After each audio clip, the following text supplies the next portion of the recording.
They told us to give a disclaimer. The views expressed on this podcast are those of the podcasters, any guests, and do not reflect any of the management, owners, sponsorships, or employees of thereof. Pretty much, if you're soft, don't listen to this podcast.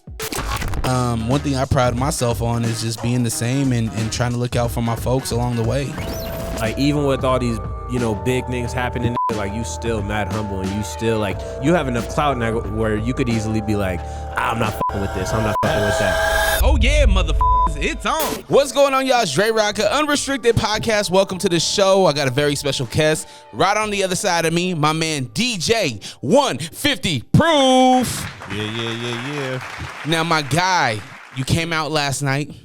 Yes. Thank you for coming by. Had to. Really appreciate it. Of course. When another DJ comes to a gig, it's always like, man, I hope I'm not messing up. Oh, please. In the back of my head, I'm like, yo, is he just trashing me right now? No. I don't even look at it that way. I look at it when I go out to, only speaking for me, when I go out to support a friend that's DJing, I'm there to support a friend that's DJing, Only time I'm going to tell you you're doing wrong is the sound system's fucking up. Yeah. Like, can I curse? Yeah, of course. Oh, okay. I'm sorry. But yeah, the sound like, yo, bro, you peaking. Other than that, you was vibing, bro. Like, I'm here to have a good time. Yeah, man. Yeah. Hopefully the wifey had a good time. Oh, yeah. Now, that's your critic. Yeah. That's your critic right there. Like, who we going to see? Oh, okay. Nah, you go by yourself. If it's certain people, you go by yourself. Yeah. Well, if she don't come back next time, I know what that means. Oh, no. She's heard you play already, so you're good. Oh, did she? Yeah, we did the Vivid. Remember? Oh, yeah. That's right. Yeah, you good. I haven't seen you. Well, I've seen you, but I haven't really. I don't think I've really had the chance to congratulate you on the marriage. Oh, thank you. Man, you finally married. Yeah, I'm tied down. How did that go, man? Great. Yeah. Great. You had a destination wedding, didn't you? Vegas, baby. Vegas. We're at the East Coast to the West Coast. It was great, man. Like, Been a year now, right? No. How long has it? I got married November 11th. November 19th. Sorry. Damn, that was recent. Yeah, man. Right before the holiday. Wasn't thinking. You know what I'm saying? Wedding anniversary, Thanksgiving, Christmas.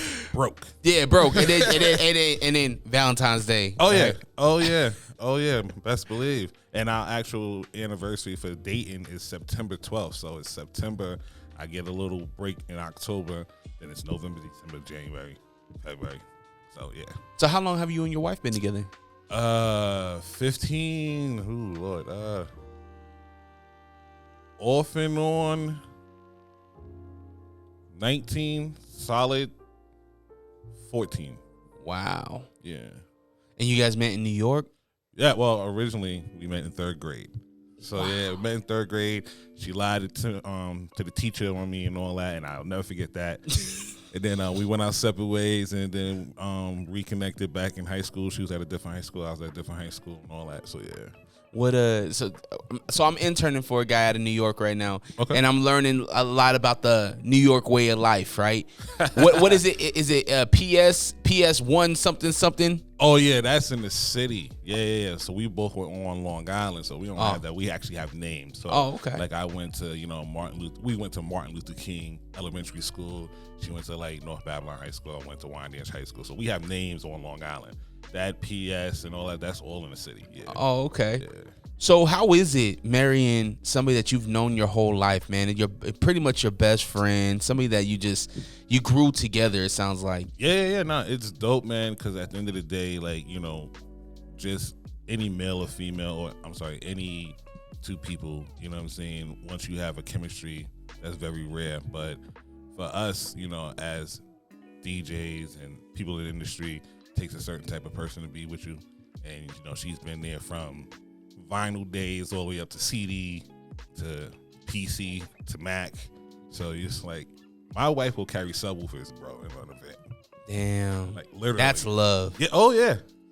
Yeah, we do festivals, and she's out there with the boots and pulling up cranks and stuff. And then once the festival starts, hair, makeup, and heels, it's like, you the same person? You know what I'm saying? And then once it's almost over, back down, boots and all that. Yeah, she's ready to get home. Yeah, I have something similar in my girl too, because when I had my back surgery, I was down, man. I couldn't lift my 10-pound baby. You know what I mean? So lifting a 35, 50-pound crate No, it's a no-go. No-go. Especially back surgery. Like, I couldn't do nothing, but I still had to make money. So Yeah. I'm still getting gigs. I can stand there and I can do my thing, but I can't lift anything. And who swooped in? Superwoman. Yes, sir. Wifey. Yes, sir. She coming in there, lugging in things. You know what I mean, Yeah, putting up tables, putting up subwoofers. Yeah, I'm like, man. damn, man. Yeah, no, for real. Don't get me wrong. At the end of the night, you know, when it's all said and done, the money's getting counted down. Yo, what's up? Yeah. I got you. You may give me my percentage. Yeah, what's up? I got you. Did she do anything professionally in the industry? Back then, no. She was just pretty much handling all of the business side of it as far as bookings and the money. This way I could focus on more so the creative side, because back in the day, I was a musical director for 2 churches. I had my own sound company, working a full-time state job. So it was like, to do all the other stuff, it was just like not happening, and still touring. So it was like she handled all that back in the day, but now she does nails, and she's taking a lot of my clientele, you know, and their wives, and she does their nails. But she's pretty dope, bro. That's dope, man. So you're living in New York, born and raised, right? That's right. Is it Staten Island? Is No, that Long Island, baby. Long Island. Don't gotta get cross the bridge. No, Long Island. So Long Island. Did you move within the city at all, or just you stayed no. only in your section? Physically living, I stayed pretty much in Wyandanch. You know what I'm saying? But as far as music wise, I was all over. But living, boom, I went to Wyandanch Elementary School, Wyandanch Middle School, Wyandanch High School. So I've got friends that I've played PAL baseball with all the way up to now. Damn. Yeah. That's cool, man. Yeah. I always I look at, you know, certain places within the United States that have really impacted culture. And New York's one of those places. Oh, yeah. Right? New York, when you talk about hip hop, I mean, we're celebrating 50 years of hip hop. Oh, yeah. We're celebrating that. What does that mean to you, being a native New Yorker? Oh, it means a lot, man, because hip hop, believe it or not, hip hop started in my town. Like, well, not to say started in my town, but it damn sure elevated. You know, Wyandanch Park is a legendary park. You know what I'm saying? Rakim comes from Wyandanch. You know what I'm saying? De La Soul performed in Wyandanch. They're from Long Island. So anybody from Long Island used to hit Wyandanch Park under the hut. So now, going all the way to today, we throw one of the biggest festivals called Wyandanch Family Day. And we've had people from Melbourne Moore all the way. At one point, on our 50th anniversary, our 50th Wyandanch Day anniversary, at one point, I was on stage DJing. You had Rakim, Dow Chill Mitchell, you had Yo-Yo, you had Alvin Toney, Eric B, all on the stage at the same time. What? Oh, and Das Effects, I'm sorry. What? All, like, literally standing on the stage at the same time. Like, yeah. What is that feeling like, though? Like, It's crazy, bro, because it's just like, to us in Wyandanch, it's just like, oh, it's Ra, because he doesn't come back to the hood and it's like, I'm Rakim. You know, it's just like, yo, what up? What up, nephew? What up? He's just super chill. So it's just like, to us in the hood, it's like, oh, that's what's up. But then it's like, I also got DJ Self, DJ Will, I had Jacquay there, and they're like, yo, this is freaking Rakim. I'm like, yeah, it's Ra. And he's looking at me like, what the hell is wrong with you? This is Rakim. I'm like, yeah, that's Ra. They're like, no, you don't understand. I'm like, no, you don't understand. Like, that's the homie. They're like, yo, we gotta get a picture. I'm like, people are here to get pictures with y'all, so I was like, all right. Then that's when it really hit me, like, wow, we really have the culture here. We really do, bro. So it's like, celebrating hip hop, it's just coming from that part of Long Island, Wyandanch, Long Island, New York, 11798 means a lot. so when you, because, I mean, you can look at guys like Rakim who are, you know, couple decades ahead of when we grew up with hip hop. How did you, I guess, who introduced you to some of these older dudes that came before some of the newer guys, like a 50 Cent that was heavily impacted during that time? Yeah. Well, I grew up, I always tell people I'm an exception to the rule. I grew up in a family that's all around music. So all my uncles on my mother's side and my extended uncles on my mother's side, all of them are DJs. Every last one. So that's how come I have a storage unit filled with vinyl, because it's been passed down. So if I have a son, whether he wants to DJ or not, he's got a vinyl collection coming his way. You know what I'm saying? So it's like you grow up in a household listening to certain things. So it was either gospel with my mother and my grandmother, or if I slide off with my aunt and my uncles, it's like, all right, boom, this is where it's at. That's what I was gonna ask you, because you grew up in the church, right? You helped out with the choir. For sure. You did all that. Was there any point in time where moms was like, I don't want you to be listening to this stuff? Oh, no. No, my mother is all about it. So, like, my first instrument at the age of 2 was drums. She took that from me. My biological father plays bass. So my mother took the drums from me to make me learn piano from my uncle who went and taught at Juilliard. So I had to classically learn how to play piano and then learn how to play in the church. And I'm like, yo, I don't want to play this. In my mind, classical music was whack. Like, nobody cares about Bach or Beethoven. Like, I'm over here. I'm trying to get, at that time, you know, the 90s was booming. So I'm like, I'm trying to get where this love music is at. Yeah. My mother's like, no, you're going to learn to read both staffs, da-da-da-da-da. So now to this day, I thank her for that. But back then, it was just like, whatever. So I grew up with a very wide range of music, but just learning the fundamentals of music made me appreciate things a lot more, because then you realize, damn, there's classical and hip-hop, there's jazz and hip-hop, there's jazz and gospel, there's classical and gospel, there's gospel and hip-hop, and then you bring it all the way up to today. It's just like, damn, you know where that sample's from? Yeah, it's so-and-so. No, they sampled that. What? Yeah. You know what? No, you serious? I'm serious, bro. So it's just like, it's great. It really is, man. Like, that's why, you know, I talk about, like, having a kid. God, I pray he loves music, you know, because I'll never force it on him. Yeah. But I pray he loves it. You know what I'm saying? I think that you talk about coming from a musical household. I think just naturally, right, your parents or whoever's in the household play stuff and you just catch it, right? Yeah. It wasn't like I was seeking out Teddy Pendergrass, Yeah, right? exactly. It just, yo, love TK, yo. And I was like, oh, okay. Now when I hear that bass line, I'm like, yo, who's sampling this now? You know what I mean? And that all came from my dad. He didn't force feed music into me, but he just played it. And when you have a good sound, like Teddy, like, you know, Feel good. whatever, Funkadelic, whoever you want to put on, Yeah, man. it's just it carries into you, and then naturally you're like, I like this. What is this? I want to learn more about this. Yeah, man, for sure. That's like literally you hit it right there on the head, bro. Like, literally, that's how it is. Like, no one besides the whole taking the drum situation and the piano, I was never forced to do any of this. Never. And then, you know what?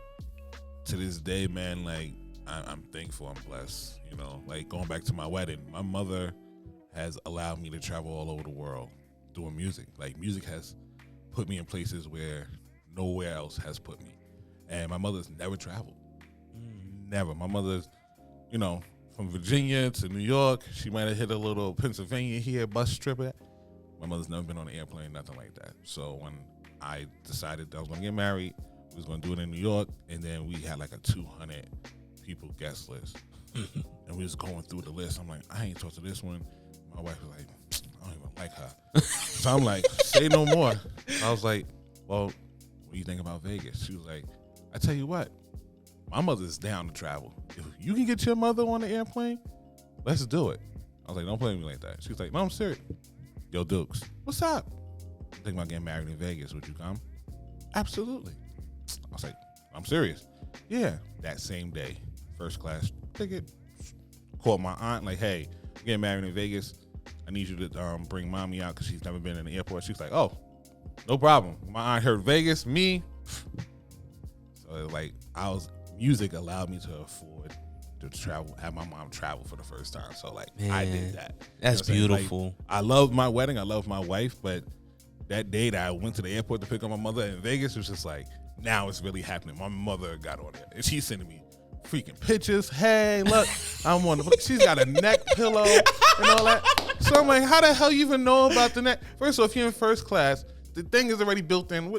Oh, well, your sister told me, like, I might need one. I'm like, oh my goodness. I got my nails done.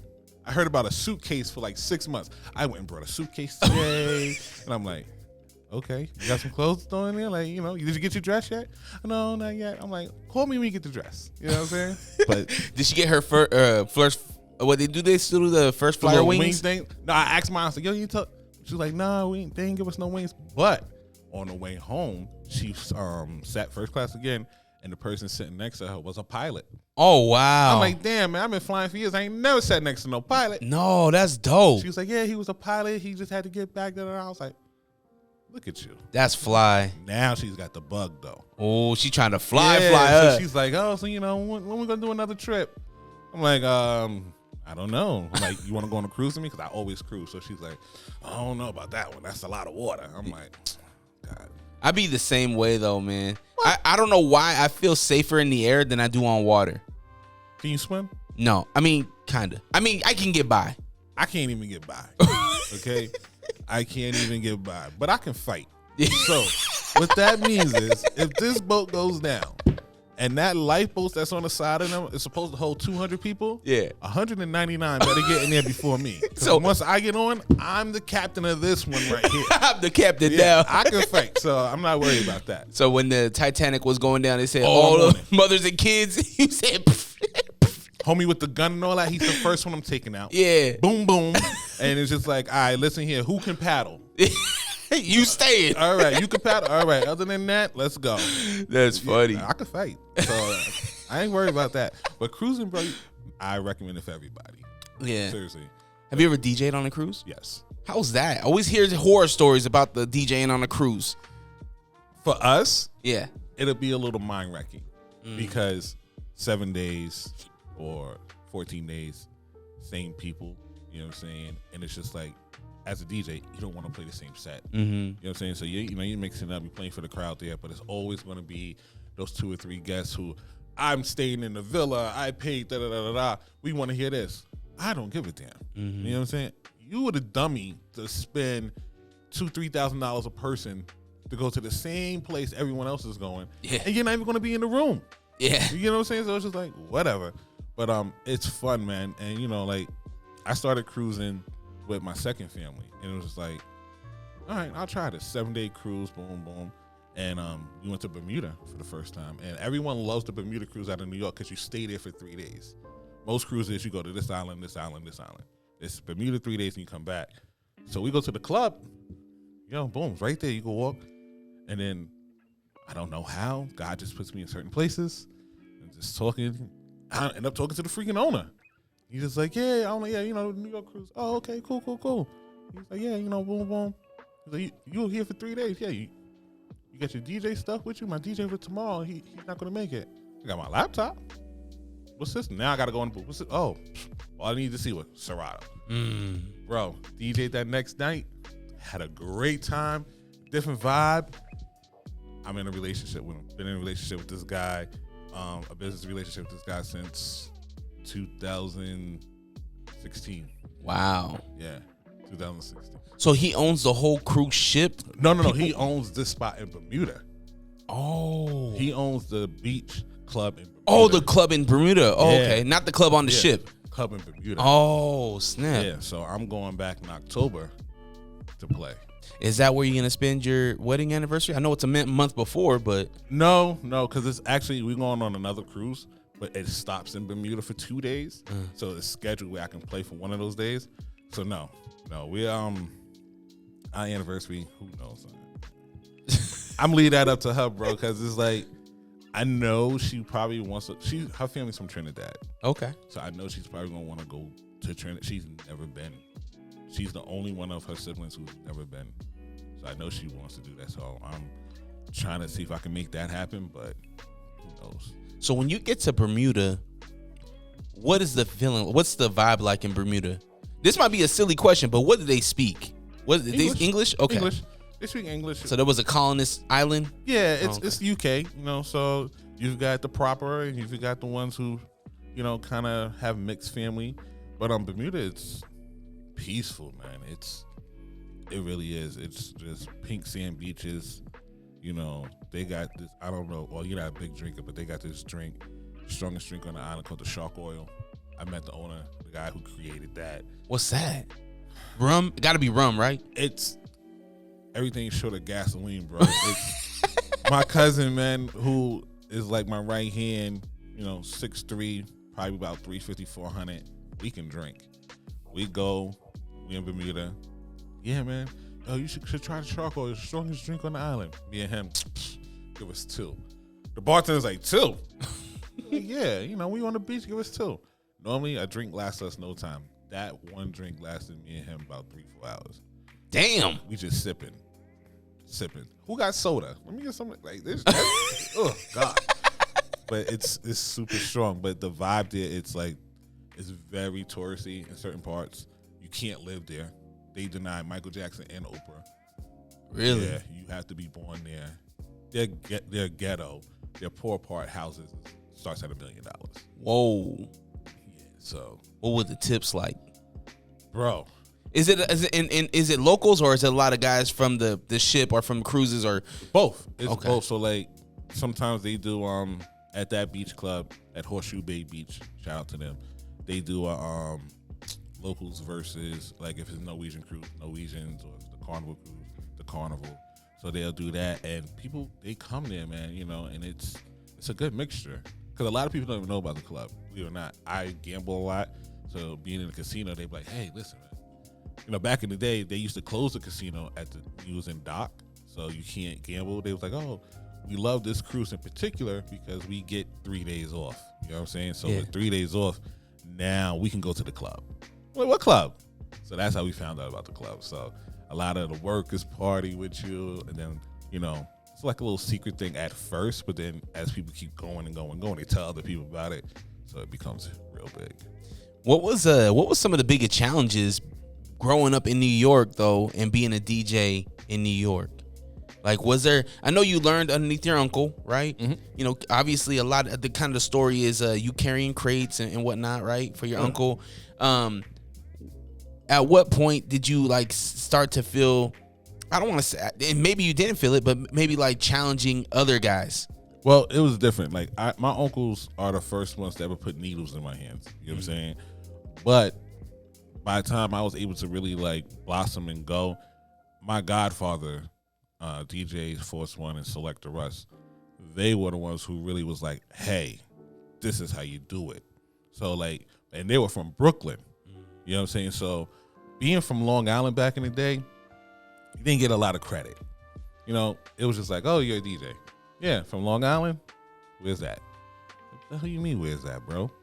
If you were from the boroughs, Brooklyn, Queens, Manhattan, Harlem, stuff like that, it was just, oh, okay, cool. But being under their wing, now Russ plays nothing. Well, he plays everything, but he's mainly a Caribbean DJ. So that's where 45s come into play. What the hell is this? It looks like a CD almost. Nah, son, this is a 45. You got to play the rhythm this way. Okay, cool. Then Doug, he plays a lot of house hip hop. So, and he was also security guard in my school. So that's where it was crate carrying, speaker carrying. All right, cool. This is really, really what it is. It's not just a family barbecue back in the day. So being in the city more, I was able to see it was okay, this barrel you play this barrel you play that. You can play this over here, but you got to play it at a different time. And then it's okay, you learn how to read the crowd and stuff like that nature. So it's all right. But then it's you go back to Long Island. Naturally, if I'm not hanging around Long Island DJs and stuff like that, I don't play like them because I'm learning this way. So everybody, where you from? Here. Nah. Bro, I live right down the block. Oh, snap. Yeah, Stacy's my aunt. Oh, shit. You don't play like you from here. Thank you. I used to take that as a compliment. Yeah. You know what I'm saying? So then it's that's what made me build my name up on Long Island, being that I played different. So it's kind of oh, we need a city DJ. Oh, you can get in touch with Proof. I was 100 Proof at the time then. You can get in touch with Proof. Oh, okay, yeah, he's always out here. Fool, I live out here. I'm not always out here. I'm home. What the hell? You know what I'm saying? Yeah. I go to school here. What's up? You know what I'm saying? And then it was never a really who's bigger or who's better kind of situation because, like I said, I'm blessed to do it. Being with my godfathers, that led me into meeting DJs from the Bronx. And then the Bronx led me into Manhattan, Harlem. And it wasn't I was meeting the little guy. I was blessed to meet bigger and bigger people. So it was all the way up to FM radio DJs. It was okay. So it was never oh, this one's that, this one's this. And then I can go somewhere and it's oh yeah, what's up, Proof? Damn, everybody know you. I'm been blessed to travel. You know? Yeah. So, and I always did live sound. So even if I wasn't DJing, oh, we need a good sound system. Call this guy. Call this guy. And if I couldn't do it, or if it was too big for me, my mentor Al Garvin, this is the man you need to call. Oh, you got a festival? Jones Beach Theater? This is the guy. Yeah, but we don't want to rent. We don't want him renting or sub-renting. I'm like, he don't rent nothing. He owns everything. And that's how come to this day, on the East Coast, all the sound systems and stuff that I have, I own. Stuff that I'm building here on the West Coast, I own. So That's good, man. yeah, man. It's a blessing, man, but it's a curse too, because it's just like, I own all this shit. And it's like, damn, it didn't move this month. So then I gotta come out of pocket for storage. Yeah. And it's like, versus other people who just rent shit. It's like, okay, whatever. Well, do you think you market that enough? That you offer this kind of these services? On the East Coast, yes. Here, I don't market it as much because I don't feel I have everything that I need just yet. Oh, okay. Yeah. Like we close to it though. Like, but it's, if All-Star Weekend had it happen in New York, or if I had that whole New York 3 storage units here, Yeah. shit. The amount of calls I was getting and then working at Guitar Centers, do you guys offer this? Nah, they don't offer that. And I'm like, damn. I told my wife, I was like, you know what, man? If I had, she was like, yeah, I know. She was like, one of my friends asked me too, like, yeah, we need like 4 wireless mics. And I was like, God damn. Like, yeah. Shit, maybe you should have loaded up the U-Haul and just for that weekend. No. No. Let me tell you why real quick. So Psych! we drove here from New York, and the last thing I put in the U-Haul was my home studio. Got all the way to Vail, Colorado, and an 18-wheeler hit us from behind where we almost died. Oh, no. Word, bro. So I went from moving every week, doing music left and right, to coming to this state and like the heart of the pandemic with no gear. Oh, man. Bro, it was like no music. Oh my goodness. I called my mother. I was like, I never understood how people could commit suicide until today. She was like, what are you talking about? I'm like, I have no music. No, I can't play no instrument. I have no nothing. I'm stuck in a house, which is for me, oh my goodness. And we didn't have kids. My sister-in-law has 3 little ones. That was just, I'm like, yo. My mother's like, don't worry about it. Pray on it. You're going to be fine. You're going to be fine. You're going to be fine. I'm like, no, listen to me. This is a serious one. Sure enough, 2 months later, the check started rolling back in from all the insurance, equipment, left and right. And it's just like, this pandemic is one of the best things that have happened to me. Yeah, man. You know what I'm saying? So it's just like, all right. How did you, obviously you're a man of faith, but how did you handle the reality of not having gigs, living in a pandemic? You have all that stuff going on. How did you keep your mind occupied? Only thing I did have was my actual DJ laptop. From the accident, I literally grabbed a safe that had all our important information, a bag that we were taking in and out of hotels on our trip, and my DJ bag. So that's the only thing I had. So I organized my crates, like top to bottom. I was doing that, and then downloading music, and then just talking to different friends via Zoom and stuff of that nature, and trying to figure out what was going, like, okay, I don't know how long this pandemic is going to be, but I need to figure out what's going to be the next move. So, learning how to do Zoom, learning how to do breakout rooms in Zoom. This way I can throw my own events and stuff of that nature. Just networking with different people, social media. Like, my phone became the computer until I got my whole setup back. It was just like, networking. Okay, I'm new out here. I need to make sure I can network with certain people out here now, build relationships with them now. This way, once the world does open up, we can physically meet, you know what I'm saying? And I was blessed to do that. Bang. Handsome Hands, you know what I'm saying? Those were the main 2. Yo, what's good? And like, you from New York? Yeah, I'm boom, all right. And then when the world opened back up, those were the 2 that hit. Yo, pull up on me now. Like, all right, bet. And it was, that let me, U92. Yeah. You know what I'm saying? Fonzie, like, people who I consider family now. Just like, so, like I said, that's why I say the pandemic has become one of the best things. Well, those are two guys to know right off the bat, like good guys to know. Bro, and again, God just puts me in certain places, man, because it was just like strolling. It was just like, okay, boom, boom. Oh, okay, cool, boom. And it was just like, follow. Oh, dope. Had a couple of videos of them cutting.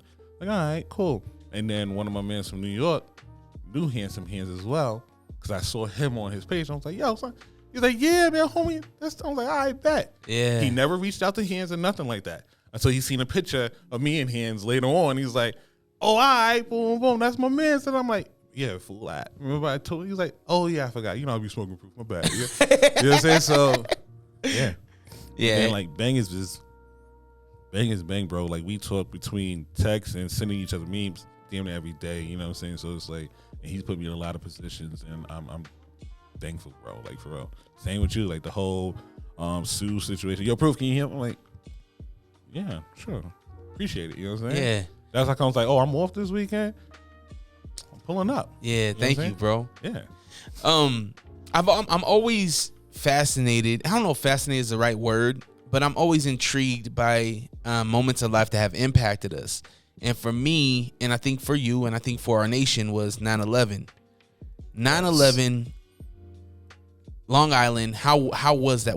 Can you take me through maybe that morning or that day? How did that impact you? Boom. So, 9/11, 6th grade, Milton L. Middle School. Never forget it. So, you know, we in school. You know, middle school, 6th grade. It is what it is. Is this a normal day? Go to school, birds are chirping. It is what it is.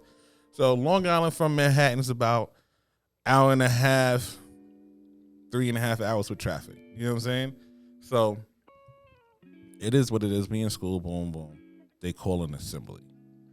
Everyone had to go to the gym. Now, this is showing my age. They wheel the fucking TV in on the cart. We all know the AV TV with the VCR on the bottom. Oh man, I'm trying to tell you. So we're old. Word. And then they pull a little wire down and screw it in. Boom, boom. Now, my gym teacher had been our gym teacher from preschool on up. Like, he moved up to the different schools with us. And Mr. France used to drive a Range Rover. He was a Q dog, so you know he's always talking to us about college, even at that time. You know what I'm saying? He was the cool dude. You know what I'm saying? He freaked out. So we saw the first tower go down on TV, whatever, and everybody's just like, "What the hell is going on?" You know, you see some parents coming in, and then Mr. France freaked out, and that's when it was for us, as like the whole assembly, like, "Oh shit, something's really happening." Because his mother, I think, or something like that, worked in the Trade Center. Oh no! Yeah, so he freaked out, and he was like, "What the?" Like, if Francis freaking out, something like the world's over. So it was just like crazy. So everybody's parents come to pick him up. I go to the office, call my mother, who's working 2 jobs now. Yo, you come to get me? For what? Well, maybe you haven't heard. The world's ending. You talking about what's happening in the city? Yes. Is the school buses still running? Yeah. Bring your butt home. Don't stay after school for bed. I'm like in the classroom, me and like 4 other people, bro. Like, we just looking around like, damn. Well, my mother works 2 jobs. What's yours? You know what I'm saying? Like, shit. And it's just like, and then it really didn't impact me until that Sunday. Went to church, playing organ, and they had this part about testimony service. And one of the ladies in the church, super nice lady, said how she ran from the Trade Center all the way to the bridge. I ain't never seen this woman run. I ain't even think the woman would move faster than 2 miles an hour. And it was just like, wow. And then New York just became a big fog. And then from that point to like maybe 2-3 years, if you saw an airplane, it could be like 100,000 people, no matter. Just talking. If an airplane, it would go silent and everybody would just. That's how scary it was. How normal is it to have news choppers or choppers in the air and whatnot in the city? Is that normal? Or so? Because I know they made it a no-fly zone over New York. You could not fly over New York, from my knowledge. So at what point did they start to? was it regular again? Well, you can't fly a certain. You can't go so low, a certain altitude. That's it. With a chopper, but yeah, no, it didn't matter. Like the Empire State Building has that long peak. If you could see an airplane, everyone's just looking. Long Island, like I said, an hour and a half, 3 hours of traffic. You saw an airplane, everyone's just like, where the hell is it going? That's eerie. Yeah, and honestly, it wasn't until, in my opinion, the Miracle on the Hudson is when people in New York was kind of like, ooh. That's a Sully, right? Yeah, the Sully. Yeah. When he had to do that emergency landing on the Hudson, and again, people saw the plane and it instantly flashed back, like, what the hell? And then when it went into the water, and then when they gave that's how come that number came out so fast. Everyone's accounted for, everyone's alive. What? Yes. And it's just like, ooh, okay. What year was that, Sully? I don't remember the year. Hell, they even made a movie out of it. Yeah. Yeah, I don't remember the year, but I remember that time. That's when people kind of was just like, okay. Yeah, man. Do you remember the first, I mean, we were super young, but do you remember the first bombing in the World Trade Center in 93? I don't remember it, but I know of it, how they tried to bomb it from the bottom up. Yeah, so then they realized, I guess, let's go from the top down. And then you got all those conspiracies, how the airplanes never hit. It was this, and the third. And I'm like, bro, I know people who were there. You know what I'm saying? There. And it was just like, wow. And then the debris, I've met people who were first responders who now have, I forgot what type of cancer it is, but it was caused by working from there. And the funding for that had ran out. So, like, it's serious, man. People are now dying from the installation or inhaling the everything from that day. Yeah, man. And it was covered, man. Oh yeah. It was covered. The towers burnt for almost a whole year or something like that. Yeah, and then like they sent metal out to the different fire departments and police departments of people who were lost. So in my hometown, we have a nice monument of a piece of the tower and everything. So yeah, it was different, man. And it was, like I said, for us as children, we really didn't understand too much. What was, like, clearly an airplane hitting a building and we're not watching a movie. So it's just like, okay. And then, the principal's trying to explain what's going on. But to see someone that you look up, kind of consider a superhero to all of us, freak out, that's when something's going, and that's when kids just started crying and all this kind of stuff like that. And then parents was just coming up left and right. Let's go. Boom, boom. And, you don't know what was happening, man. You heard about what happened at the Pentagon, right? And then there was stories about it heading to LA. It was like, yo, the whole world, like, nobody was safe. Yeah. And then the Pentagon one, like, apparently they had fought, or not the Pentagon, because they hit part of the Pentagon, but there was another one headed to DC. So it's like, but here's the crazy part now. So, like I said, I had worked a state job. I did that for 13 years before I came here. Farmingdale State College is known for its aviation program. So they're like, oh, those pilots kind of went through the program here. I'm like, are you serious? This is some BS, bro. I can't get a raise. Y'all didn't give my mother a raise when she worked here. But y'all got the nerve to be training these killer pilots? Like, we need to, shift the money around here. You know what I'm saying? Yeah. Osama bin Laden, too. He had U.S. training. Yeah. Majority, they joke about it, but it's serious. Like, U.S. will pretty much put his own death together. I'm like, that's because U.S. is the biggest import-export country in the world. You know what I'm saying? So, again, I'm not one of those conspiracy kind of people. It is what it is. I just read the facts, and, my opinion is my opinion. But I'm just like, bro, yeah, that 9/11 situation was totally different with airplanes. People didn't want to fly. People didn't want to turn their cell phones off. And back in them days, it was them big joints. Oh, you got to cut your phone off. Nah, I'm not cutting my phone off. I was like, oh, okay. So yeah. When you were growing up, I think I know for me, 50 was a big influence. You know, the early 2000s, Fifth was that guy. Oh yeah. Obviously Hove was too, but Always. what was the feeling about 50 Cent? And I mean, you were young, but it was, I think around 6th grade, 7th grade, you're still, you're more, I guess, aware of what's going on, who this person is, and their music, right? What was the feeling of 50 Cent back then?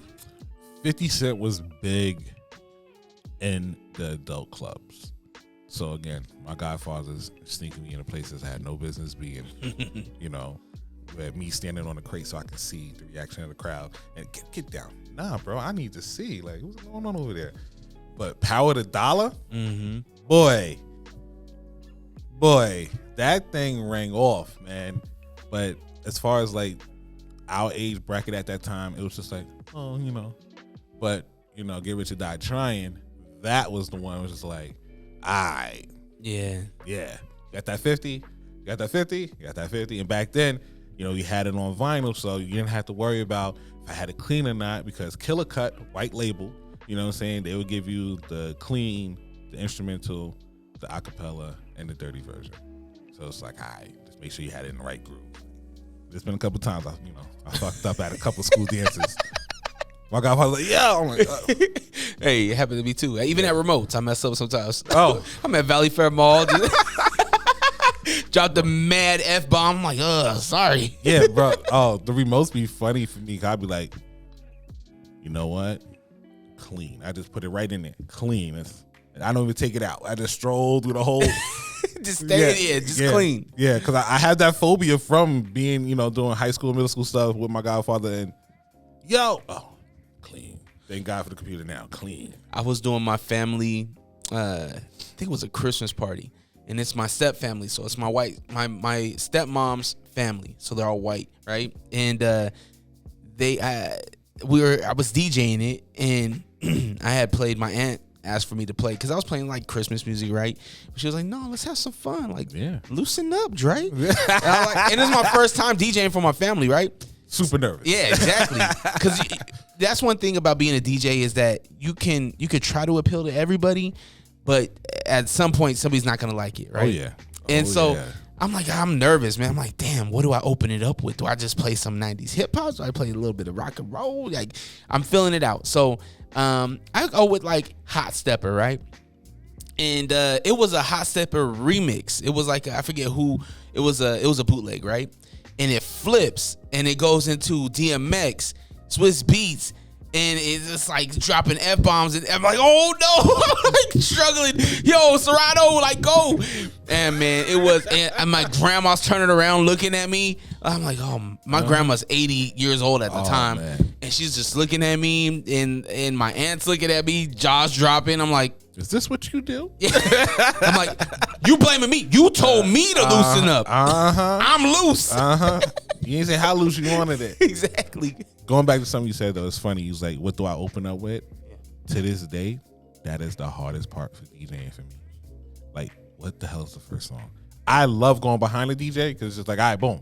I can go. But if I'm opening, what is the first? But after the first one, yeah. But it's like, maybe, no, shit.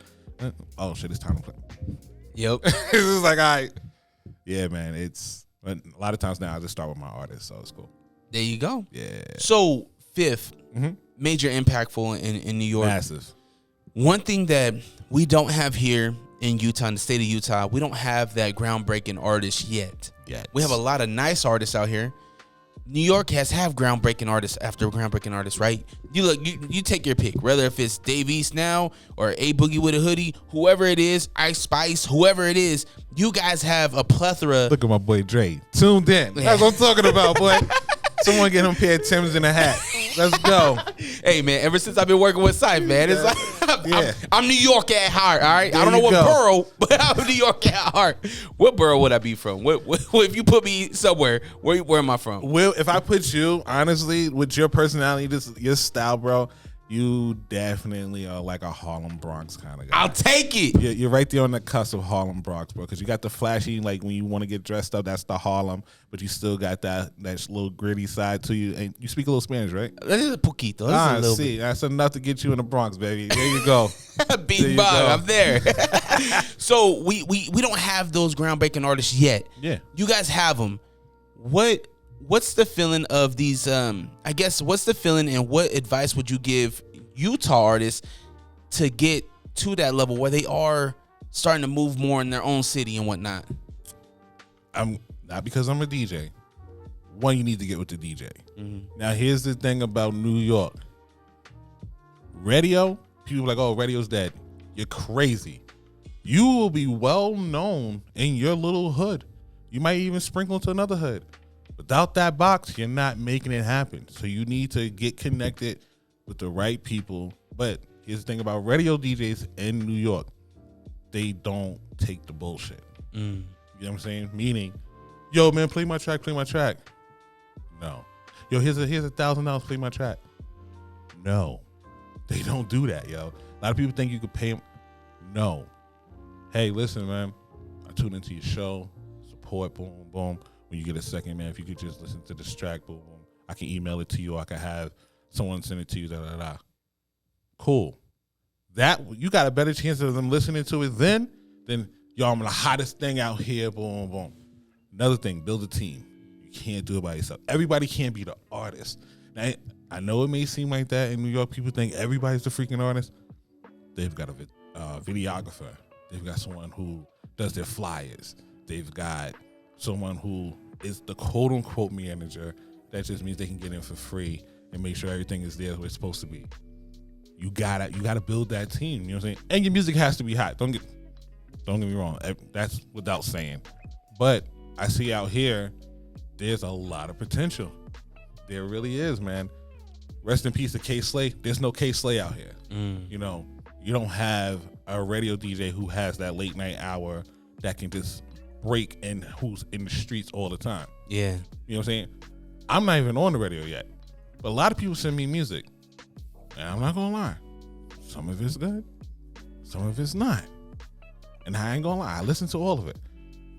Some of them make my mixtapes. A lot of it don't. Yeah. You know what I'm saying? That's how come there's only a select few who have made the mixtapes. But then it's, oh, my man does music. Okay. You telling me this because? I'm just telling you. So I'm supposed to do that. I'm supposed to go look for your man who does music? Or your man needs to look for me to get on my mixtape. You know what I'm saying? So there is a lot of that, you know, Hollywood, my man does music, versus in New York, yo, my man does music, boom, boom, here it is. Yeah. Like, if you look at the Biggie movie, right? You see how many people was in that room when he cut that demo? Yeah. You know what I'm saying? Yeah. Now, all those names that you saw are somebody that does music big time now. But he did it to this person gave it to this person, got it all the way up to Puff. So, you have to, you know, go through the chain. There's no cutting. Money does not cut the chain. I'm sorry. I had I'll tell you after, because I don't want to get in trouble. It's an artist story, so I'll tell you after. But I think you're absolutely right, man. And I think sometimes artists, they quit before they even get started. Oh yeah. They gotta stay consistent. They gotta keep going. They gotta grind. They gotta shake hands, kiss babies, right? Yeah. Pull up to a DJ. Like, they should be pulling up on you. They should be like, yo, here's some drops I did for you. I mean, here's everything, right? The whole package. Yeah. For you. You don't get that much, man. You don't. And again, I think a lot of it has to do with out here, a lot of people just don't know. Like, okay, these are the avenues that I'm supposed to go. You know what I'm saying? And as someone who does music, you know, in a wide range, I look at these bands, you know what I'm saying? 'Cause I do live sound for bands, stuff like that. Yo, they come with the full press kit. They come, you know, here's the demo, here's the hip hop artists, R&B artists, you gotta do the same thing, man. Like, it perfect example. The artist who I DJ for, I'm an official DJ for Stephen Young, who signed to Davies, right? You know how we connected? Huh. All-Star Weekend, 2018 or 19, whatever year it was in North Carolina. I have on my team jacket. Wifey has on her team jacket. We go to a Cracker Barrel. Wifey's never been. Boom. Sit down and eat. His manager, which is his uncle, pulls up on me. Yo, what's up, man? Da, da, da. Yo, what's up, man? He's like, yo, I manage an artist, Stephen Young, R&B artist, super dope. If I could get your email, man, I would love to send you some music. Yo, for sure. Boom, boom. Now, before he came up to my table, he must have went on Instagram and pulled my name. He's like, cause this is your drink right here, right? Yeah. Now my email's on my Instagram. He's like, I bet, got you. On the way home, I get those emails. I'm in the car, 6 hours. What I'm gonna do? Music is fucking fire. Fire.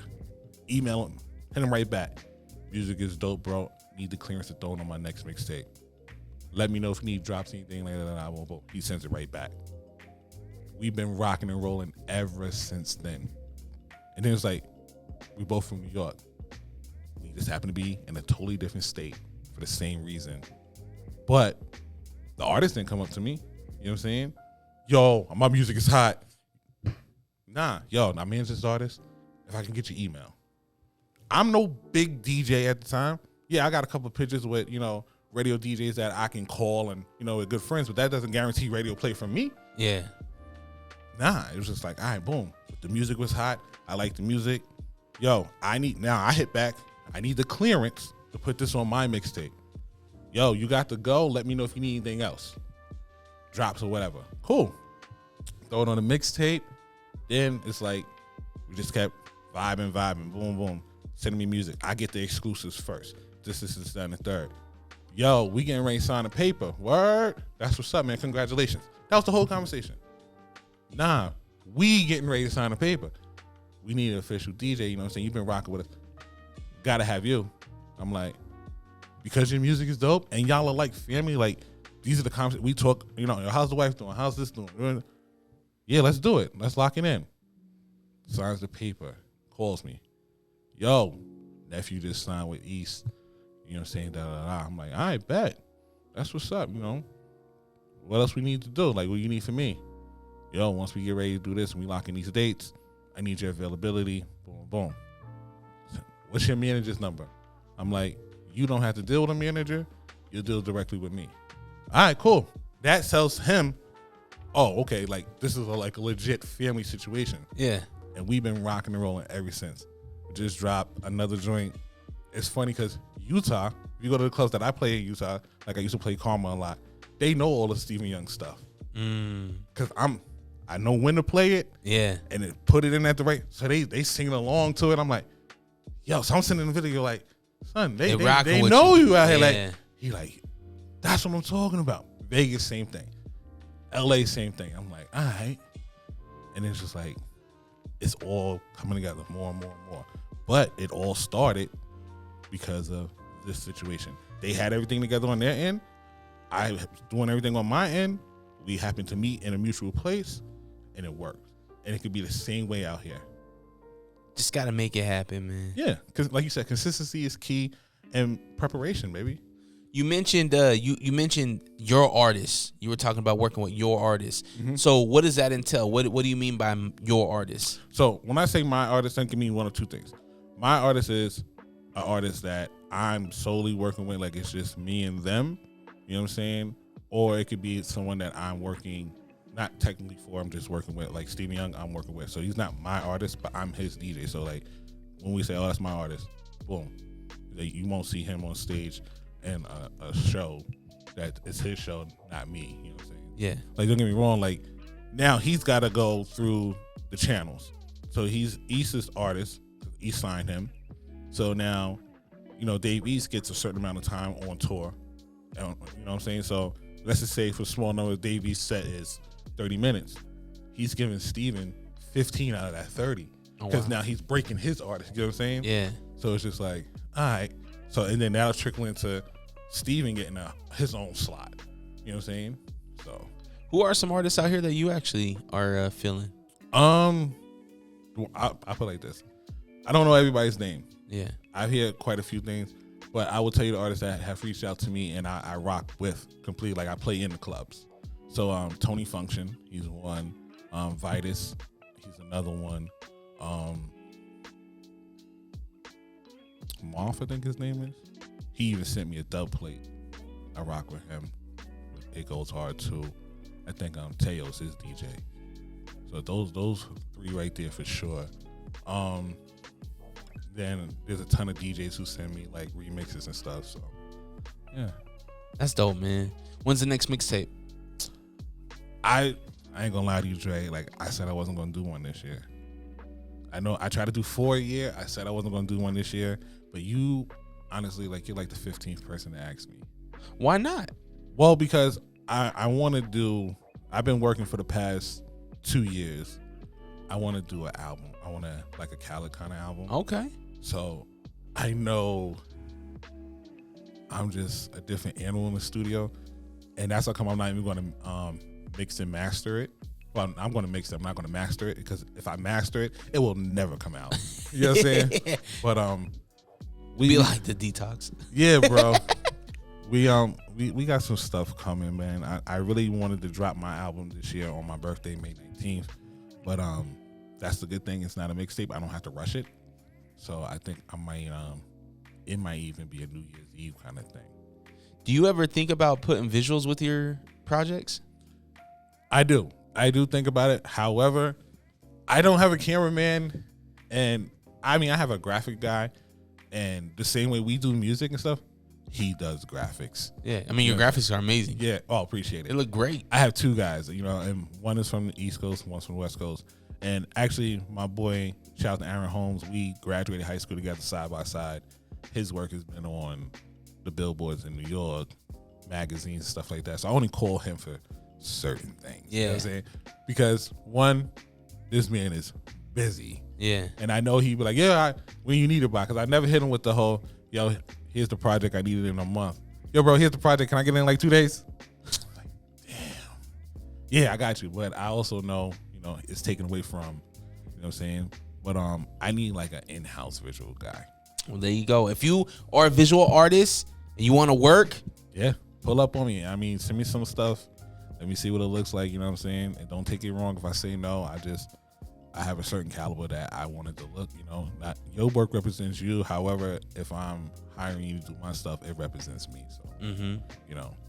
I think that's a tricky thing where people, they take offense to that, right? They take offense to a no. Yeah. When in reality, it's just like, it just doesn't work. Oh, yeah. No, for sure, man. And don't get me wrong. Like, no doesn't mean no forever. No means not right now, or we just not a good match. There's been plenty, like growing up DJing, I got a lot of no's. Now you can't play here. Why? And back then followers wasn't what I had on social media. Followers was like, I can pack this spot only hold 200 people. I can pack this shit myself. Nah, we don't want that kind of style here. We don't want that crowd here. It's like, what do you mean you don't want my and I was real cocky when I was younger. And it was my godfather. Homie told me one of the biggest parties ever. I was ready. Like, had the CD crate. I'm talking about in order to the T. Like, nah, you ain't going today. The hell you mean I ain't going? One of your teachers came up to me and told me yada yada yada. Two, you getting too cocky. You getting too big for your britches. Again, what do you mean I'm not going? You can't do this event without me. You don't have the music. Oh, I'm taking the CD crate, but you're not going. I'm like, what? And like, that was one of the most humbling moments. And he was just like, yeah, nah. He was like, if we don't kill this now, you will never work. Because people will see this and you will. I'm like, all right. Is your godfather still around? Is he alive? Yeah, he's alive. He's in New York, you know. What's he think about you now? Oh, he's super proud of me, man. He is, man. Like, I've given him a lot of shit these last couple of months. I actually haven't even been speaking with him because he chose to get a truck versus coming to my wedding. But I understand, like, his truck literally died like a month before my wedding, so he had to buy a new car. I get it, but I gave him shit like, how dare you not be there? But he tells me all the time. He'll send me a little message like, I'll post something like, proud of you, nephew. That's what's up.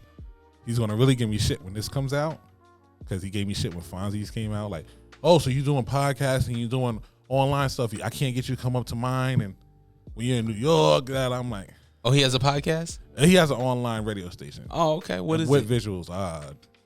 He don't even know. Yeah, I know it sucks. I think it's Force One International Radio is what it is. Yeah, and I'll be in New York and you'll see me like I'll post them on the plane. I'll post them at an event. I'll post them back on the plane. You can't even stop by. You haven't been to the new house, bro. One, it's hella expensive when I come to New York. I barely see my mama. You know what I'm saying? And that's what saves me. Yeah, I stopped by. So I saw Dukes for a little while. I took her to lunch. Then, okay. You spend the time with your mama. Yeah. All right. Mom always saved the day. Oh, do she? Cousins and all that. Oh, you was da. You came to see on La. I'm like, yo, listen. So now what I do? Yo, I'm gonna be in town, stopping by my mom's house on this day. There you go. So, bring a plate. Yeah, my mother don't cook. Oh, She know no. when I'm in town, it's pointless to cook because I'm eating Chinese food. I'm eating pizza. Everything I can't get here.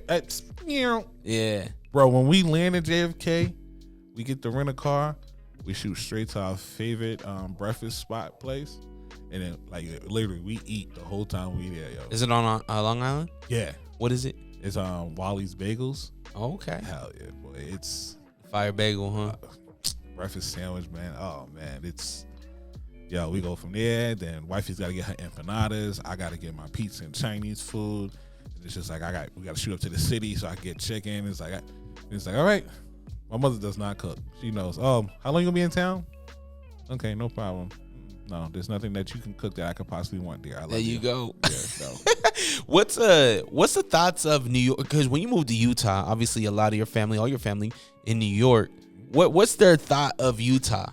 What do they think Utah is? It's funny because when people from New York hear that I moved to Utah, they say, "What the hell is in Utah?" Yeah. And then people from Utah find out I'm from New York.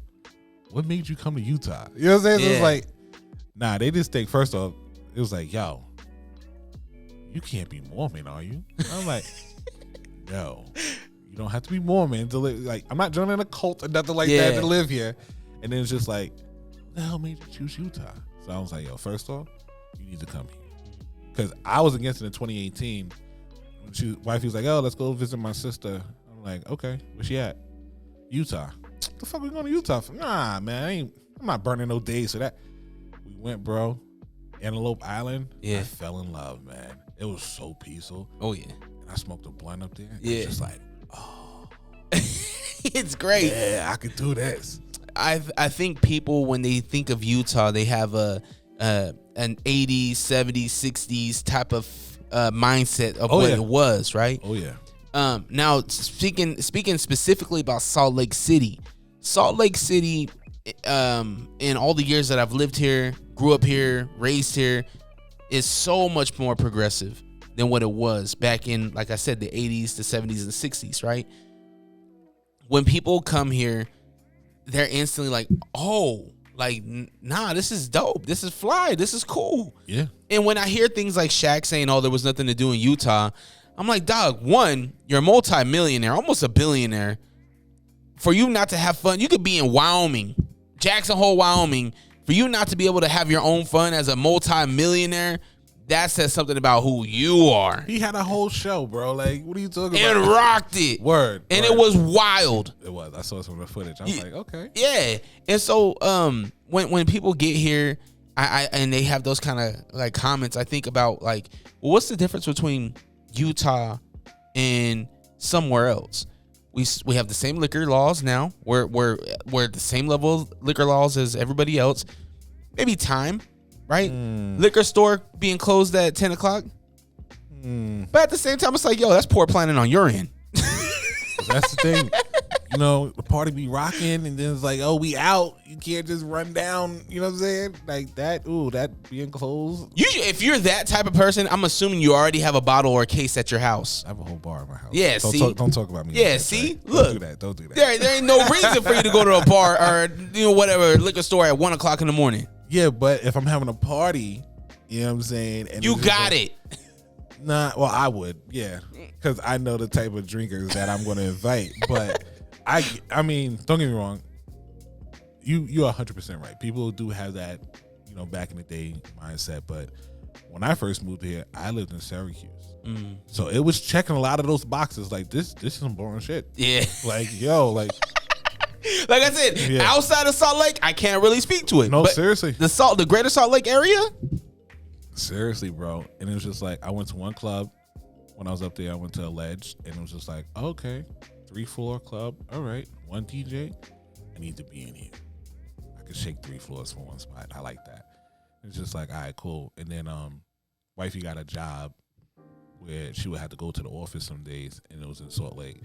So it was like, I'm like, yo, you ain't got to convince me. I had the damn U-Haul loaded so fast. Like, let's go. Yeah. Then when we moved to Salt Lake, like, okay, it's still not Manhattan, but it's a lot faster, and it's like, okay, oh, it's different. I can move here. It's all right. And there's a lot of local eateries that I would say can compete with some of the best in the world. Oh yeah, no, for sure. Some really good food out here. For sure. I mean, I just grew up, like I said, I grew up playing gospel and touring, and then I went from doing gospel and touring to doing DJing and touring. So I've always been on the road. So I like Chinese food. I like pizza. I like stuff I can grab and go. It's not too much of that. And like this whole like Uber Eats and shit shutting down at like 9 o'clock and stuff. Like yo, there's fat people who live in this state. You know what I'm saying? Who want to eat something besides Big Daddy's pizza after 9:30? Okay. Yo, Big Daddy's lit though. Oh, it is. Don't get me wrong. Like that cheesy bread that comes in the shape of a pie. It's like, okay, you got me. Okay, but still, it's just like, come on, man. Yeah. But other than that, man, it's from the time I've been here, to now, I've seen how it's grown, especially in nightlife. Yeah. You know what I'm saying? And I really think a lot of that has to deal with people that I know personally here. Mm-hmm. It's just like, yo, I see what you guys are doing. And it's like, I can recognize it a little bit faster than others because I've lived through it. Living on Long Island, we were similar. We didn't have a big nightlife situation, but it's way bigger now. And again, I saw the people who were bringing that in. So it's, kudos, like you got a lot of Vegas feel coming in here now, you know what I'm saying? And it's dope. It's only going to keep growing too. Oh, yeah. Just like you guys in Long Island, like you said, man, people didn't look at you guys, didn't respect you guys, right? Yeah. Like, you don't sound like you're from here, man. Yeah. Like they learn to respect you, right? Yeah, no, for sure. I think that's where Salt Lake's heading.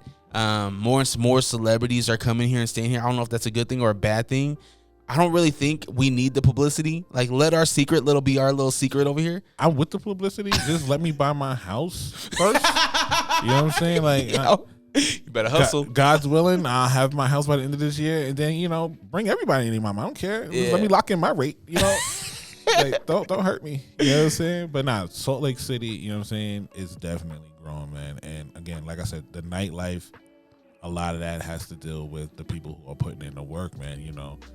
An All-Star Weekend, I don't care what Shaq or Chuck said, it felt like home for me. You know what I'm saying? Like, I did the Fabulous joint with Vitus and Dimensional Entertainment and all that, and like, yeah, it was packed. Just like, I bet. Pusha T pulled up, and he was just on some Chuck Chill Out stuff, and people were like, oh my god, he didn't even say nothing. I'm like, a lot of celebrities don't. They just pull up to just enjoy the moment. You know what I'm saying? So, and then you had the whole that thing with Shaq. Like I said, I saw the footage. Like, I've done a few raves before, and that's the kind of energy he was giving there. I'm like, all right, we don't have to have that every night. You know what I'm saying? Hell, only city that really has that kind of vibe every night is Vegas. You know what I'm saying? Yeah, I'm from New York. We don't have that vibe every night. We have it way more than Utah, but not every night. Yeah. So, it was good, man. There's no city in the world like Vegas. There's no city in the world like New York. Yeah. You know what I mean? There's no city in the world like LA. You know what I mean? Like, everybody has their own thing and their own niche. And I think that's the problem with Utah. Like, there's no Utah niche. Besides, there's no new Utah niche. Everything is just, it's, they're conservative and they're Mormons and this, that, and the third. It's like, nah, bro. It's not. But I think we need an anthem. and I'm in the midst of that right now. A Utah anthem. Hey, Dre, would you calm down for a moment and just let me talk? Just at this point, you're just rambling. All right. What's up, everybody? I go by the name of Will Wonder, and I have a podcast called The Will Wonder Pod. I know, super original name, but I promise you'll love it. We talk sports, we talk music, and generally have some really interesting interviews with people that are doing some really cool things. So make sure you check it out wherever you get your podcast. Once again, that is the Will Wonder Pod. All right, Dre, go on about your business, whatever the fuck you were talking about. What? What is that noise? How are you with sounds?